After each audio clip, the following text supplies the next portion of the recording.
Today we're going to have a quick look at one of my favourite video tools, MPEG Streamclip by Squared 5. So imagine the scenario. It's just gone midnight on a packed Saturday. The guest DJ's tour manager has turned up, come over and said to you, "By the way, did you receive the visuals we sent over?"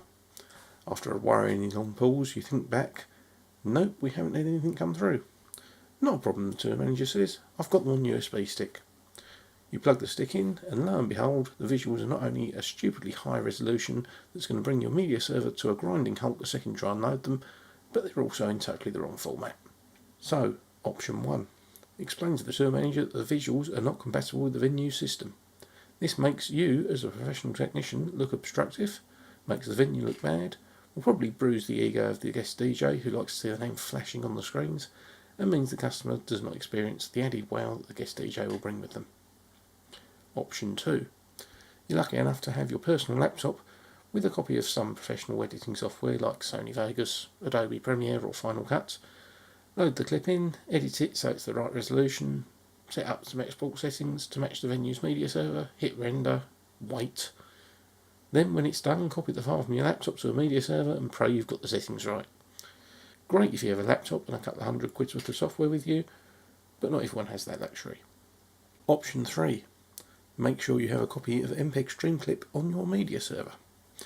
MPEG Streamclip is a totally free program available from www.squared5.com that can edit and convert a multitude of different video formats.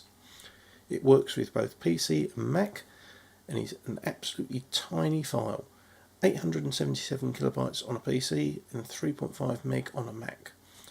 And it doesn't need to be installed. By that, I mean it runs as a self-contained executable. This makes it very safe to use on dedicated media server hardware, as it doesn't try to install itself or loads of components or make changes to the registry which could affect the server's performance during a show. So what does it actually let us do? Once we've opened a source file, here I'm going to use one of Beeple's free VJ clips called Shifting Paints. Check out his website www.beeple-crap.com to see his amazing work. We can firstly trim it as we need to by dragging the bar or by using the transport control, and then using the I key to set an in point or the start frame and the O key to set the out point or the end frame. For this I'm just going to leave it as the full clip.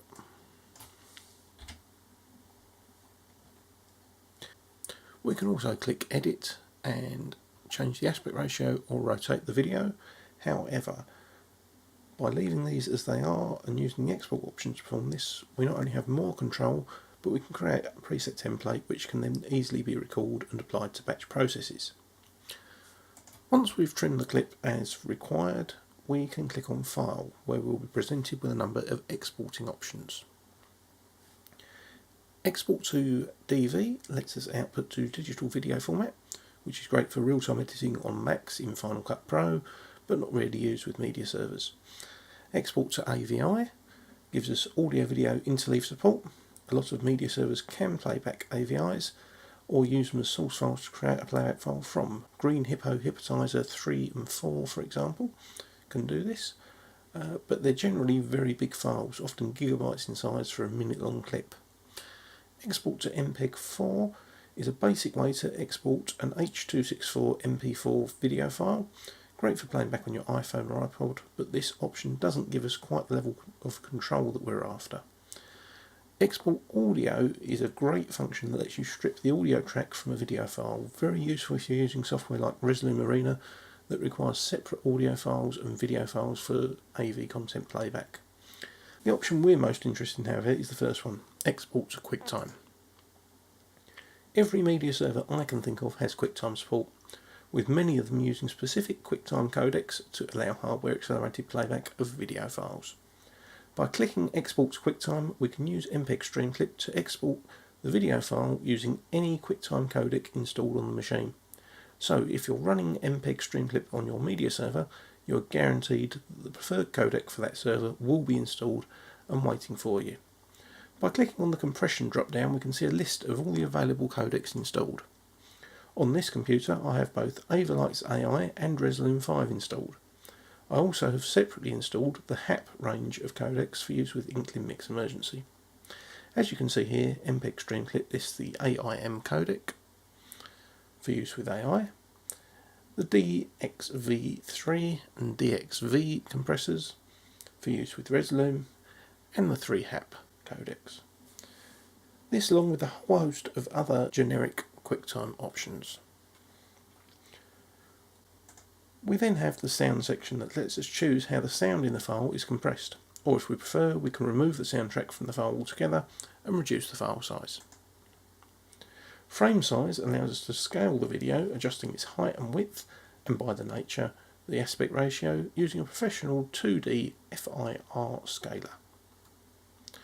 Over here we have the controls to adjust the frame rate of the clip, and below the option to de-interlace the video and remove the tearing that interlace video can produce when played back on media servers. Finally, we have the options to rotate, zoom and crop the clip should we require. Once we're happy, we can save all these settings as a preset, ready to be recalled or assigned to a batch. We can also just click Make a Movie for a one-off export. So for this example, let's say I'm wanting to optimise the clip for use at the Unit 7 nightclub in Basildon, which has a 480 pixel wide by 320 pixel high LED screen running from a Resolume Arena 5 media server. So from the compression drop down I'm going to select DXV3, which is the preferred codec for use on Arena 5. Make sure my quality fader is 100%. I'm then going to make sure that I've removed the sound from the drop down. Now on the frame size I'm going to select Other and input 480 by 320. I'll also select de-interlace the video to make sure that the video is de-interlaced.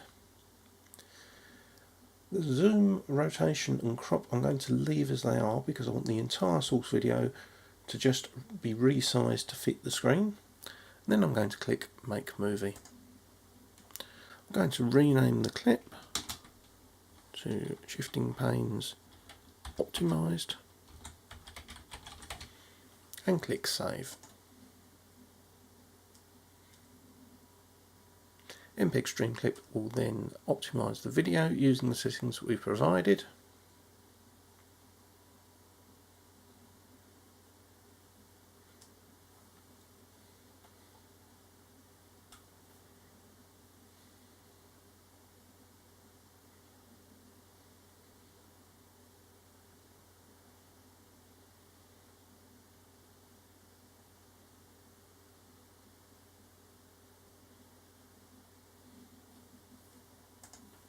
And here it is.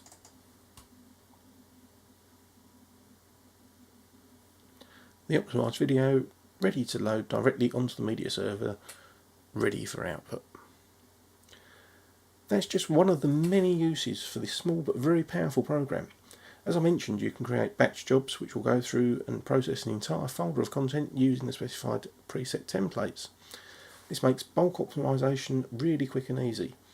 There are some limitations to MPEG Streamclip. For example, it doesn't support DXV's transparency options, so make sure you have a play with it and become familiar with exactly what it can and can't do.